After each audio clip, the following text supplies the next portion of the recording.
Hello and welcome to Manger's Study. I am your host CJ, and this is episode 15 on Project 2025. As I'm recording this, it is the 21st of August 2024, and there are 75 days until Election Day in 2024. Alright, so we are on page 235 or 268 of the PDF, Media Agencies. As sure as I am that almost nobody watching this video could tell me who is in charge of the United States Agency for Global Media, you can rest assured that Project 2025 has problems with it. I really think I'm just going to try to hit some highlights here, try to go through this as quickly as possible, if there even are any highlights.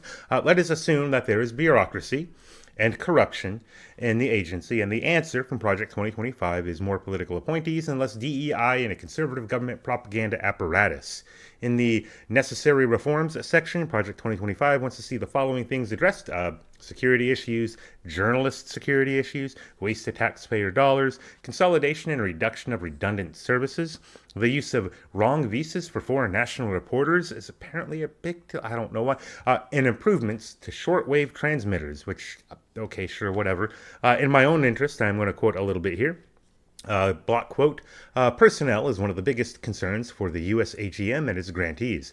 Attracting talented staff who will stay and letting go of poorly performing personnel are hurdles. Additionally, whistleblowers have come forward with numerous credible allegations of illegal nepotism and improper hiring practices. Past agency leaders have ignored national security procedures when hiring and have failed to adequately vet staff. Government hiring policies and federal law must be followed, and serious policy changes must be implemented to end these practices. That's the end of the quote. Color me shocked that there's inefficiency and corruption in the government. I know. There's no real reason to block quote that other than I just found that really funny. Yeah, I'm going to call it there for that bit. There's not much in there. It's funny to me that conservatives want to keep around this thing. It could set a, quote, high mark for journalistic integrity and unbiased reporting, unquote, according to Project 2025. Yeah, right, whatever. No, the only real thing to do with the USAGM is to destroy it. Maybe, in a bygone era, it could have been an effective tool against the enemies of America and freedom and mothers and apple pie, but now it's just a relic of that bygone era, a propaganda machine that nobody cares about. I say let it die.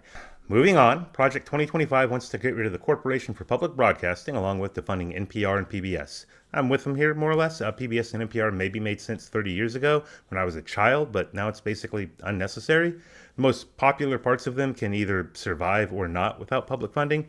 NPR gets around 23% of their funding from the federal, state, and local governments from one way or another. PBS gets around another 39%. My source for this is in the description. If those things in the description are wrong and there's this whole like 1% of funding comes from federal government, then removing 1% of the funding shouldn't break any of the companies. They could just do another member drive or whatever and get that. A quick look at the financials of the Minnesota version of MPR, Minnesota Public Radio, shows that around 6% of its funding comes from the government. So the argument is either that these things must survive and therefore require government funding, in which case people could have an argument about whether we need NPR or PBS, or it's that they don't actually use that much funding to begin with, in which case it should be fairly painless to stop sending them taxpayer money, and we wouldn't even need to have the usefulness argument. Anyway, the argument from Project 2025 is that these programs are leftist, don't need public funding to survive, if they should survive, and they abuse a system of public funding. Therefore, according to the project, they should be defunded. That'll be it for me this episode. Next time, it looks like we'll be checking out the Agency for International Development, also known as USAID. Until next episode, take it easy.